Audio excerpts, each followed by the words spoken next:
பிரபஞ்ச அழகி சுஸ்மிதா சென் சுமார் 5 ஆண்டுகள் ரோக்மன் என்பவருடன் ரிலேஷன்ஷிப்ல இருந்து பிறகு கடந்த 2021ஆம் ஆண்டு இருவரும் தங்கள் பிரிவை அறிவித்தனர்.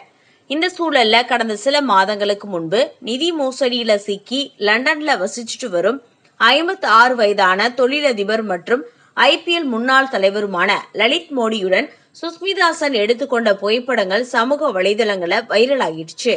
இருவரும் காதல் செய்து வருவதாகவும் லிவிங் ரிலேஷன்ஷிப்ல இருப்பதாகவும் தகவல்கள் பரவின.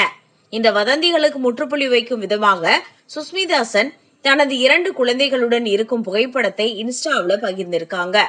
அதுல நான் மகிழ்ச்சியானது ஒரு இடத்துல இருக்கேன், நான் யாரையும் திருமணம் செஞ்சுக்கல என்று எக்ஸ் வலைதளத்துல பதிவு பண்ணிருக்காங்க. இந்நிலையில இது குறித்து பேசிய நேர்காணல் ஒன்றுல சுஸ்மிதா சென், எனது 5 ஆண்டுகால காதல் வாழ்வை அன்புடன் முடித்துக் கொண்டேன். இருவரும் பரஸ்பர அன்புடன் பிரிந்து விட்டோம். அந்த 5 ஆண்டுகால காதல் வாழ்வை எனக்கு நீண்ட காலம்தான். இப்போது நான் யாருடனும் ரிலேஷன்ஷிப்ல இல்ல. நிம்மதியா சிங்கிளா நான் என் வாழ்க்கையை வாழ்ந்துட்டு இருக்கேன். எனக்கு யாருடைய துணையும் தேவையில்லை. நான் தனியாக உணர்ந்ததால் நண்பர்களுடன் பழகுகிறேன். அவர்களுடன் ஜாலியா சுற்றுலா போறேன். இது போதும் எனக்கு. வாழ்நாள் முழுவதும் என் குழந்தைகளுடன் சிங்கிளாவே என் வாழ்க்கையை மகிழ்ச்சியா வாழ்ந்துடுவேன் அப்படின்னு பேசியிருக்காங்க. அந்த குழந்தைகள் இவங்க பெத்துக்களை தத்தெடுத்தது. இத பத்தின உங்க கருத்தை பதிவு பண்ணுங்க.